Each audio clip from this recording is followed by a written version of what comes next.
Good evening everyone. आज हम unit 2 को कंटिन्यू करेंगे design and analysis of algorithm course में। यूनिट 2 का टाइटल है एनालिसिस ऑफ एल्गोरिदम। फर्स्ट है द एफिशिएंट एल्गोरिदम। इसमें हम देखेंगे कि एक एल्गोरिदम एफिशिएंट किस चीज़ को हम एफिशिएंट एल्गोरिदम कह सकते हैं। Analysis of algorithm is required to measure the efficiency of algorithm. किसी भी एल्गोरिदम की एफिशिएंसी को मेज़र करने के लिए उसका एनालिसिस ज़रूरी होता है। And only after determining the efficiency of various algorithms you will be able to make well-formed decision for selecting the best algorithm for to solve a particular problem. So जब तक हम सारे कॉम्पिटिटिव एल्गोरिदम्स को analyse नहीं कर सकते तब तक हमें नहीं पता चलेगा कि हमारे प्रॉब्लम के लिए सबसे बेस्ट फिट सॉल्यूशन कौन सा होगा, क्योंकि एक प्रॉब्लम के लिए कई एल्गोरिदम्स होते हैं जो सॉल्व कर सकते हैं और हमें ये जानना है कि हमारी प्रॉब्लम के लिए बेस्ट एल्गोरिदम कौन सा है। तो उसके लिए हमें एनालिसिस करना होगा। We will compare algorithms based on execution time. Efficiency of an algorithms means how fast it runs. So हम एल्गोरिदम्स को एनालाइज करेंगे उसके एग्जीक्यूशन टाइम पे, बिकॉज एग्जीक्यूशन टाइम ही है वो जो मैटर करता है ज़्यादातर, बिकॉज स्पेस आजकल मैटर नहीं करती है एफिशिएंसी में। और एफिशिएंसी एल्गोरिदम की हम ये कह सकते हैं कि वो कितना फास्ट है, जितना फास्ट है उतना एफिशिएंट है। We want to measure the amount of storage that an algorithm uses as a function of the size of the instance there is a natural unit available bit.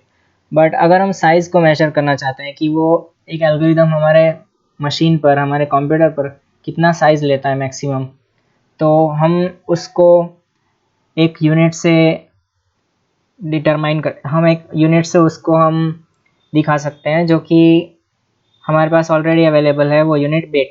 हम उसको bits में दिखा सकते हैं कि ये इतने बिट्स मेमोरी ले रहा है एल्गोरिदम उसके रन टाइम के दौरान। ओके, अब on the other hand if you want to measure the efficiency of algorithm in terms of time it takes to arrive at result, there is no obvious choice. But अगर हम time में एक algorithm की speed को अगर हम determine करना चाहें, टाइम उसका डिटरमाइन करना चाहें कि कितना टाइम लेता है, तो कोई भी एक ऑब्वियस चॉइस नहीं हो सकती, बिकॉज कुछ एल्गोरिदम्स बहुत फास्ट है, कुछ माइक्रो सेकेंड्स में उसका ऑपरेशन परफॉर्म कर लेते हैं, कुछ मिनट्स लेते हैं, और हम उसको एक ऑब्वियस चॉइस नहीं है हमारे पास। एक पर्टिकुलर यूनिट हम उसको स्टैंडर्डाइज नहीं कर सकते कि जैसे कि सिर्फ सेकंड्स में हम उसको दिखाएंगे। अगर सेकंड्स में दिखाएंगे तो माइक्रो सेकंड्स वालों जो एल्गोरिदम्स होंगे प्रिसीजन लॉस हो जाएगा वहाँ पे। Okay, so this problem is solve by the principle of invariance. Invariance के प्रिंसिपल से हम इस प्रॉब्लम को सॉल्व कर सकते हैं। और प्रिंसिपल ऑफ इनवेरियंस क्या कहता है कि कोई एक एल्गोरिदम है, अगर वही एल्गोरिदम दूसरे तरीके से इम्प्लीमेंट करा हुआ है तो दोनों के जो टाइम डिफरेंस होगा वो कोई एक मल्टीप्लिकेटिव कांस्टेंट से डिफरेंस होगा।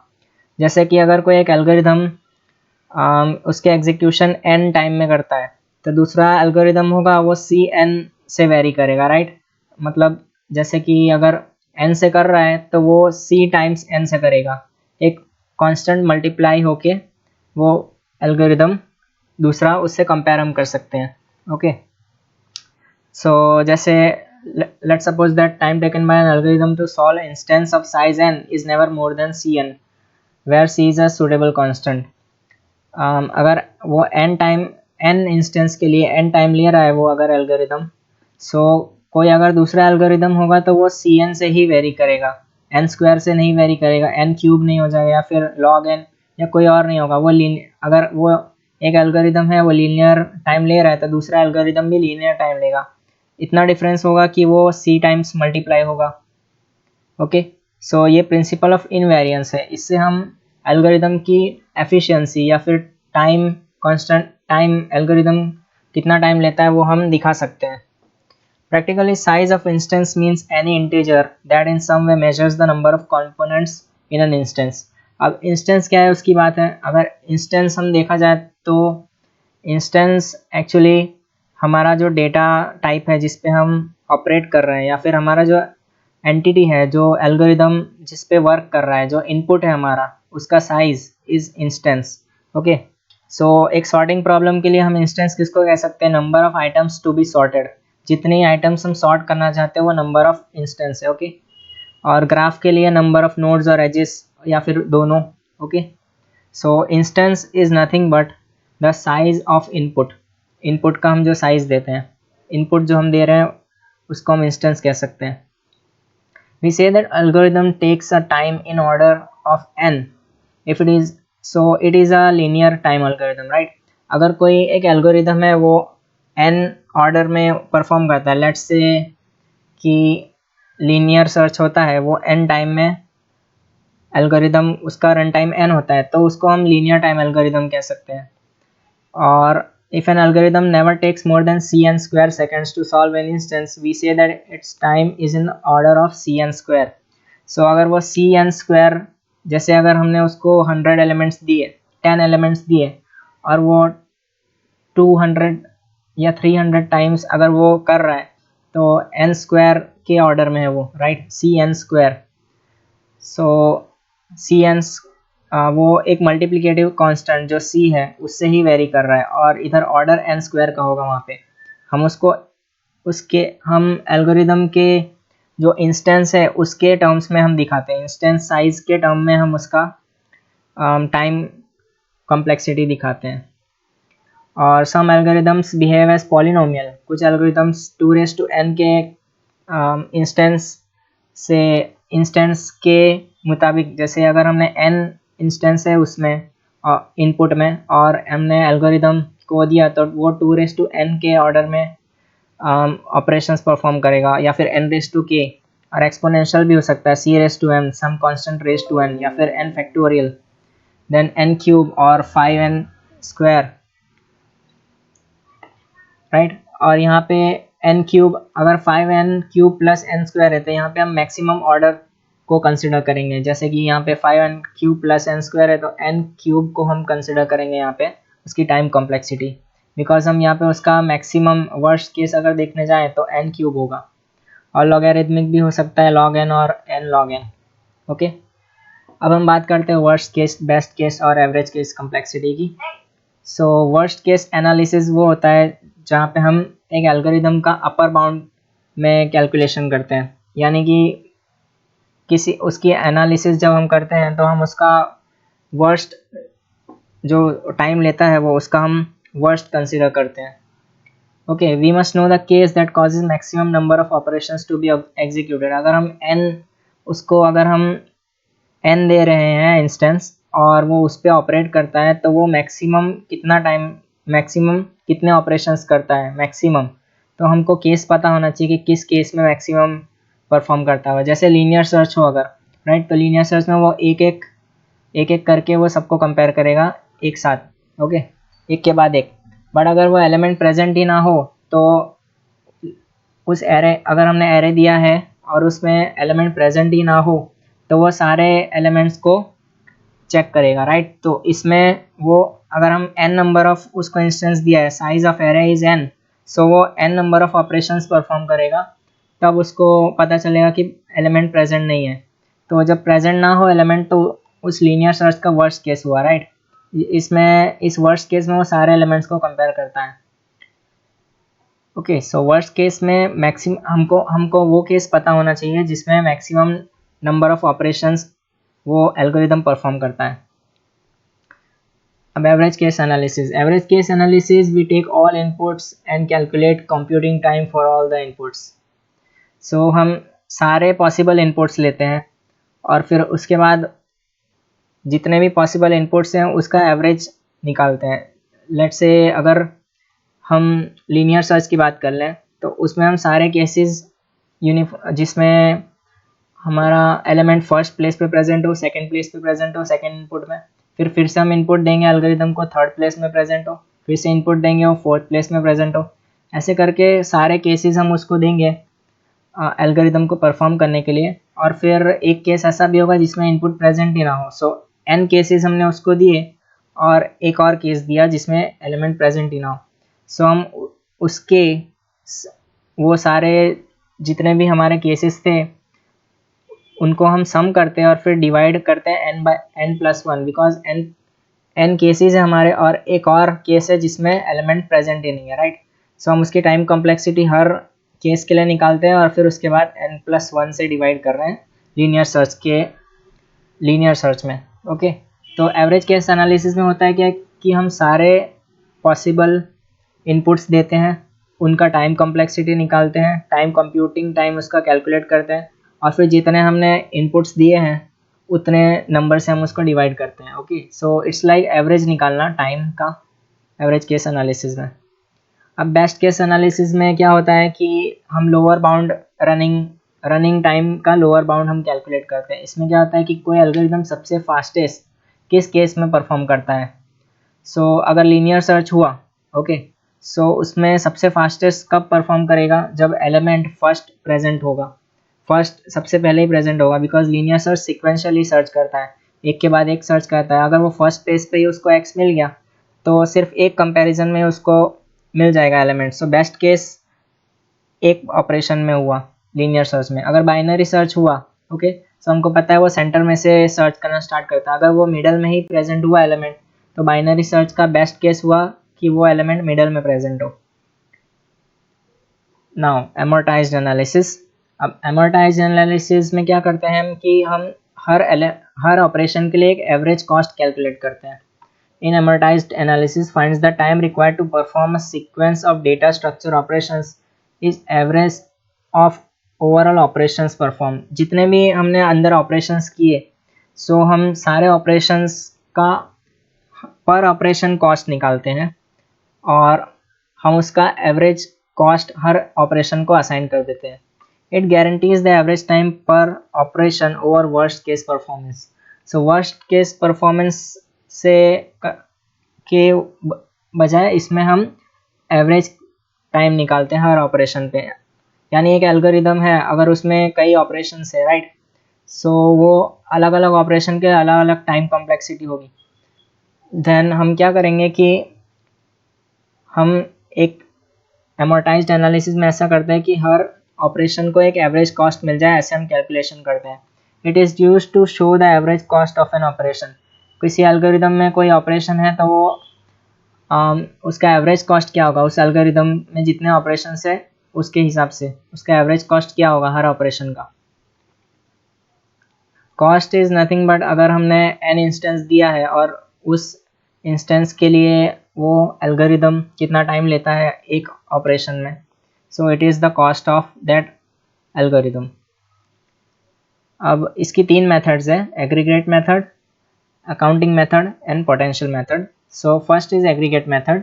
Aggregate method, in this method we compute worst case time for n operations, then amortized cost is Tn divided by n per operation. It gives the average performance of each operation in the worst case. So aggregate method में क्या होता है कि हम सबसे पहले worst case निकालते हैं हर ऑपरेशन का, और फिर उसके बाद उस एल्गोरिदम के worst case को हम नंबर ऑफ इंस्टेंस यानी n से डिवाइड करते हैं, तो हमको हर ऑपरेशन का एवरेज मिलता है जो कि वर्स्ट केस में होगा। उसके वर्स्ट केस में उस एल्गोरिदम के वर्स्ट केस में उस ऑपरेशन का कॉस्ट क्या होगा वो हम एग्रीगेट मेथड में पता करते हैं। ओके, सो एग्जांपल में दिया है स्टैक का, पुश करते हुए हम O ऑफ 1 टाइम होता है, यानी एक ही ऑपरेशन में पुश हो जाता है। पॉप में भी एक ही ऑपरेशन में पॉप हो जाता है, और मल्टी पॉप में जो S is stack size top of stack and K is the number of elements we want to pop, हमको कितने एलिमेंट्स पॉप करने हैं। सो मल्टी पॉप में इन दोनों में से जो भी कम होगा उतना ही टाइम लेगा वो देखते हैं हम यहाँ पे। So multi pop S, K, so S is top of stack and K is number of elements to pop, right. अगर K कम हुआ तो K एलिमेंट्स पॉप होंगे। अगर लेट्स से स्टैक साइज 10 है और K 2 है, सो K is smaller than 10, so K elements will be popped, यानी दो ऑपरेशंस होंगे, K ऑपरेशंस होंगे। ओके, एंड अगर S is smaller than K, जैसे अगर स्टैक साइज 5 हुआ और हमने एलिमेंट पॉप करने 8 कहे, सो सिर्फ 5 एलिमेंट्स ही पॉप होंगे, बिकॉज 5 एलिमेंट्स ही प्रेजेंट है ये स्टैक में। सो इसलिए S is the number of operations that will be performed, S operations perform होंगे इसमें, उस केस में अगर S स्मॉलर देन K हुआ। सो ओवरऑल क्या होगा कि S या K में से जो भी छोटा है उतने परफॉर्म होंगे ऑपरेशंस। सो हम उसको ऑर्डर ऑफ n कह सकते हैं, बिकॉज अगर in worst case worst case में क्या होगा कि हम मिनिमम जो हमने मल्टी पॉप ऑपरेशन दिया है उसमें हमने की जगह एस दिया है, ऑलराइट। वर्स्ट केस में क्या होगा कि हम पूरा का पूरा स्टैक पॉप करें which is which is the number of elements present in the stack, ठीक है। तो वो n के ऑर्डर में होगा। अगर 10 एलिमेंट्स है और हमने 10 एलिमेंट्स पॉप करने का है, सो n जैसे 10 एलिमेंट्स है और 10 एलिमेंट्स पॉप करने का है तो 10 ऑपरेशंस हुए। 100 एलिमेंट्स है, 100 एलिमेंट्स पॉप करने को क्या है तो 100 एलिमेंट्स पॉप होंगे, राइट। और ऐसे ही n एलिमेंट्स है और हमने n एलिमेंट्स पॉप करने का है तो n ऑपरेशंस होगा। इसके लिए यहाँ पे ऑर्डर ऑफ n है उसकी कॉम्प्लेक्सिटी, टाइम कॉम्प्लेक्सिटी, ओके। अब इसका एग्रीगेट कॉस्ट कैसे हम देखेंगे। हमने देखा कि कैलकुलेट करने के लिए सबसे पहले उसका वर्स्ट केस निकालेंगे, जो कि हमने देखा इन सब में से worst case O of n है, राइट। और फिर उसको हम n से डिवाइड कर देंगे तो हम उसको वर्स्ट केस पर एवरेज ऑपरेशन मिलेगा।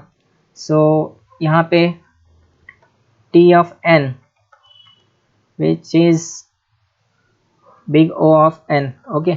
सो यानी वर्स्ट केस कॉम्प्लेक्सिटी उसकी n है और n नंबर ऑफ ऑपरेशन से हमको डिवाइड करना है, T of n divide by n, so हमको 1 मिलेगा, okay. So average cost, average amortized cost per operation is 1, okay. So हर ऑपरेशन पे एवरेज, ऑन एन एवरेज हर ऑपरेशन पे ये इसका कॉस्ट 1 होता है एग्रीगेट मेथड से, okay. The average cost is 1 of 1 which is constant, यानी एक ऑपरेशन में सिर्फ एक ऑपरेशन लगता है हर मेथड में स्टैक की। अब अकाउंटिंग मेथड देखते हैं। In accounting method we assign different charges to different operations. The amount we charge in operation is called amortized cost. When amortized cost is more than actual cost, the difference is assigned to credit. Then credit is used when amortized is smaller than actual cost. The total amortized cost of sequence operations must be upper bound and the total cost of sequence. Okay, हम इसको example से समझते हैं। असल में accounting method में क्या होता है कि हम किसी एक ऑपरेशन को ज़्यादा कॉस्ट देते हैं, किसी एक ऑपरेशन को कम कॉस्ट देते हैं। तो इससे क्या होता है कि एक इसी तरह हम अकाउंटिंग मेथड में हम amortized कॉस्ट निकालते हैं। इसको एग्जांपल से देखते हैं। अगर हमने पुश की एक्चुअल कॉस्ट क्या है 1 और amortized कॉस्ट यहाँ पे 2 है, बिकॉज उसका एक रीज़न है। यहाँ पे हमने first of all push element जब हम करते हैं तो उसका मतलब कभी ना कभी हम उसको पॉप भी करेंगे। अगर हमने स्टैक में किसी एलिमेंट को पुश किया है तो उसका मतलब हम उसको पॉप भी करेंगे, ओके। सो पुश करने में कॉस्ट एक जाती है और पॉप करने में भी एक कॉस्ट जाती है। तो हम इसको पुश को एडवांस में ही हम पॉप की कॉस्ट दे देते हैं, बिकॉज अगर हम पुश करेंगे उसको पॉप भी करेंगे। सो amortized कॉस्ट में यहाँ पे 2 हमने रखा है उसकी कॉस्ट, पॉप में हम 0 रख रहे हैं बिकॉज हमने उसकी ऑलरेडी कॉस्ट पुश को दे दी है। और multi pop is nothing but calling pop multiple times. अगर हम पॉप को मल्टीपल टाइम्स कॉल करें तो मल्टी पॉप ऑपरेशन होगा, राइट। सो मल्टी पॉप में भी 0 होगा बिकॉज पॉप ऑपरेशन की कॉस्ट 0 है तो उसको बार बार कॉल करने पर भी 0 ही कॉस्ट होगी, ओके। सो यहाँ पे भी पुश की हमने amortized कॉस्ट 2 मिलती है, पॉप की 0 मिलती है और मल्टी पॉप की भी 0 कॉस्ट मिलती है, ओके। ऐसे ही सो इसकी हम amortized cost O of n कह सकते हैं। एंड यस, इसकी amortized O ऑफ n होगी बिकॉज जितने हम एलिमेंट्स पुश करेंगे, जैसे 2 एलिमेंट्स पुश किया तो O2, अगर 10 एलिमेंट्स पुश किए हमने तो O10, ऐसे ही 100 एलिमेंट्स पुश किए तो O100। सो इसको इन जनरल फॉर्म में हम बोल सकते हैं कि अगर हमने n एलिमेंट्स पुश किए तो उसकी एवरेज amortized कॉस्ट होगी ON। Now potential method in this it is similar to accounting method. Accounting method जैसी ही है मेथड, बस इसमें हम क्या करते हैं कि जो हमारे कॉस्ट होती है उसको हम पोटेंशियल एनर्जी की तरह दिखाते हैं। अगर हम किसी रॉक को पहाड़ पे चढ़ाएं तो उस रॉक के अंदर पोटेंशियल एनर्जी बिल्डअप होती है और इसलिए जब हम उस रॉक को आधे पहाड़ पे ही छोड़ दें तो ऑटोमेटिकली नीचे चला जाता है बिकॉज उसके अंदर जो पोटेंशियल एनर्जी होती है वो रिलीज हो जाती है, राइट। सो इसमें हम क्या करते हैं कि हर ऑपरेशन को हम एक पोटेंशियल एनर्जी एडवांस में देते हैं, जो कि बाद में अगर हम उस ऑपरेशन को बाद में जो ऑपरेशन होगा जो हमारे डेटा सेट पे एक्ट करेगा उसके हम कॉस्ट नहीं गिनते हैं। जैसे इधर हमने देखा कि अगर हमने पुश में कॉस्ट 2 कर दिया और पॉप में 0 कर दिया कॉस्ट, इसका मतलब क्या हुआ कि पुश को हमने ऑलरेडी पॉप की जो कॉस्ट है वो दे दी है। ऐसे ही इसमें ही होता है। सो पहली बात तो इसमें समझना है कि हमारा जो डेटा स्ट्रक्चर है उसको हम D0 बोल रहे हैं, D बोल रहे हैं, और स्टार्टिंग में इनिशियली D0 होगा। अगर हम उस पर एक ऑपरेशन करते हैं तो वो D1 में कन्वर्ट हो जाता है, फिर सेकेंड ऑपरेशन करते हैं तो D2 में, और n नंबर ऑफ ऑपरेशंस करते हैं तो Dn पे, और सिमिलरली उसके D0 पे उसका कॉस्ट C0 होगा और उसका D1 पे कॉस्ट उसका C1 होगा, उस ऑपरेशन का कॉस्ट। अगर हमने कोई ऑपरेशन किया है Dn, ओके, सो अगर हमने ऑपरेशन हमारा ith ऑपरेशन है, ओके, तो उसका कॉस्ट क्या होगा, Ci होगा, राइट। अब हम इसको एक एग्जांपल से समझते हैं। पहले तो पोटेंशियल मेथड फॉर एमोर्टाइज एनालिसिस में हमने देखा कि D0 से लेकर Dn तक हमारा डेटा टाइप होता है। अब AI is एमोर्टाइज cost of on ith operation. ith operation जो है, फर्स्ट ऑपरेशन अगर होगा तो यहाँ पे i की जगह 1, तो ith ऑपरेशन का एमोर्टाइज कॉस्ट क्या होगा, उस ith ऑपरेशन का सबसे पहले तो actual cost plus phi symbol for potential function, and potential energy Di minus potential energy Di-1। अब Di और Di-1 क्या है वो देखते हैं। पहले तो हमको पता है AI is amortise cost of operation, okay, हम जो कैलकुलेट कर रहे हैं उस ऑपरेशन का अमोर्टाइज कॉस्ट। अब Ci क्या है, एक्चुअल कॉस्ट ऑफ ऑपरेशन, उस ऑपरेशन का एक्चुअल कॉस्ट, ठीक है। अब Di क्या है कि अगर हमारा जो डेटा टाइप है, जो डेटा स्ट्रक्चर है, उस पर क्या इफेक्ट होता है ith ऑपरेशन से, और उस ऑपरेशन के पहले वो डेटा सेट क्या था, ओके। Di-1 यानी वो data set, data structure, data type उस ऑपरेशन के पहले क्या था, और Di उस ऑपरेशन के बाद क्या है। उसका हम एग्जांपल देखते हैं। जैसे पुश ऑपरेशन है तो Ci actual cost of operation हमको पता है कि पुश ऑपरेशन एक स्टेप में हो जाता है, ओके। देन Di यानी डेटा जो हमारा स्ट्रक्चर है, जो कि हमारा स्टैक साइज है, इस केस में स्टैक्स के केस में हमारा D क्या है, स्टैक साइज है, ओके। सो ith ऑपरेशन के बाद हमारा स्टैक साइज इंक्रीज होगा S+1, और ये जो हमारा ऑपरेशन है पुश ऑपरेशन, उसके पहले क्या था, स्टैक साइज S, ओके। सो Di क्या है, हमारा जो डेटा स्ट्रक्चर है, जो कि हमारा स्टैक साइज है, उस पे क्या असर होता है इस ऑपरेशन का, सो S+1 हो जाता है। और उसके पहले क्या था, वो हमारा जो डेटा स्ट्रक्चर है S था वो, ओके। सो पहले S था, इस ऑपरेशन के बाद S+1 हुआ। सो हम इसका अमोर्टाइज कॉस्ट इस फॉर्मूला से निकालते हैं, AI equal to CI plus phi of Di minus phi of Di-1, okay. AI हमारा अमोर्टाइज कॉस्ट है। सो CI सबसे पहले एक्चुअल कॉस्ट है 1, फिर Di यानी उस ऑपरेशन के बाद हमारा जो डेटा स्ट्रक्चर है उस पर क्या इफेक्ट हुआ, तो S+1 हुआ, और उसके पहले क्या था, उसको हम माइनस करेंगे S, ओके। सो 1 और S माइनस S हो जाएगा तो 1 + 1 2। सो पुश ऑपरेशन का अमोर्टाइज कॉस्ट, ये हमारी जो मेथड है पोटेंशियल मेथड, उससे हमारा अमोर्टाइज कॉस्ट निकलता है 2। ऐसे ही पॉप ऑपरेशन का देख लेते हैं। एक्चुअल कॉस्ट पॉप ऑपरेशन का 1 है, और पॉप ऑपरेशन के बाद हमारा स्टैक साइज 1 डिक्रीज होता है। पॉप ऑपरेशन के पहले स्टैक साइज S होता है। सो इसी मेथड से अगर हम कैलकुलेट करें तो पहले तो एक्चुअल कॉस्ट 1 और फिर S-1 और फिर जो हमारा उसके पहले -S है, ओके। सो अमोर्टाइज्ड कॉस्ट इसका 0 आता है, ऑलराइट। ये हमारा पॉप ऑपरेशन से, पोटेंशियल मेथड से 0 आ रहा है इसका कॉस्ट। अब देखते हैं मल्टी पॉप ऑपरेशन में। मल्टी पॉप ऑपरेशन में क्या होता है, एक्चुअल कॉस्ट ऑफ ऑपरेशन क्या है, मिनिमम S के, जैसे मैंने पहले एक्सप्लेन किया, यहाँ पे जो भी हमारा मिनिमम होगा उतने ऑपरेशंस होंगे, right.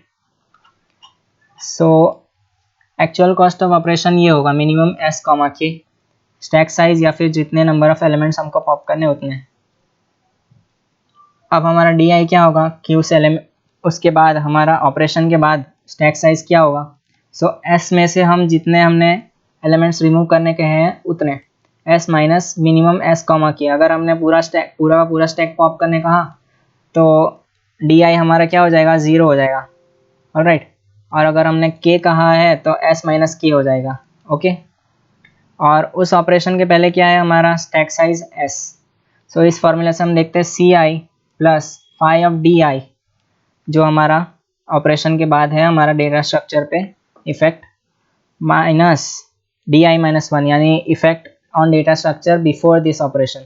So C I actual cost हमारा मिनिमम एस कॉमा के है, उसमें हम एस यानी ये सब वैल्यूज़ अगर हम सब्स्टिट्यूट करें तो हमारा 0 आ रहा है आंसर। ओके, सो हमने पोटेंशियल मेथड से भी देखा कि हमारा एमोर्टाइज्ड कॉस्ट सेम आ रहा है। सो मेथड्स तीनों सेम है, एमोर्टाइज्ड कॉस्ट, एमोर्टाइज्ड एनालिसिस से कॉस्ट कैलकुलेट करने की। So aggregate method, accounting method and multi potential method तीनों में सेम ही आ रहा है हमारा कॉस्ट। और हमको बस ये याद रखना है कि एमोर्टाइज्ड एनालिसिस में हम रियल कॉस्ट की जगह हम रियल कॉस्ट की जगह एक ऐसी कॉस्ट देते हैं जिससे मतलब हम उसको क्या करते हैं कि हर कॉस्ट की वर्स्ट केस में एवरेज कॉस्ट निकालते हैं, वर्स्ट केस में एवरेज कॉस्ट निकालते हैं हर ऑपरेशन की। एक एल्गोरिदम में बहुत सारे ऑपरेशंस हो सकते हैं और हर ऑपरेशन की अलग अलग कॉस्ट हो सकती है, बट हम क्या करते हैं एमोर्टाइज्ड एनालिसिस में कि हम हर ऑपरेशन को एक एवरेज कॉस्ट देते हैं जो वर्स्ट केस में अप्लाई होता है। ओके, सो आज के लिए इतना ही, थैंक यू।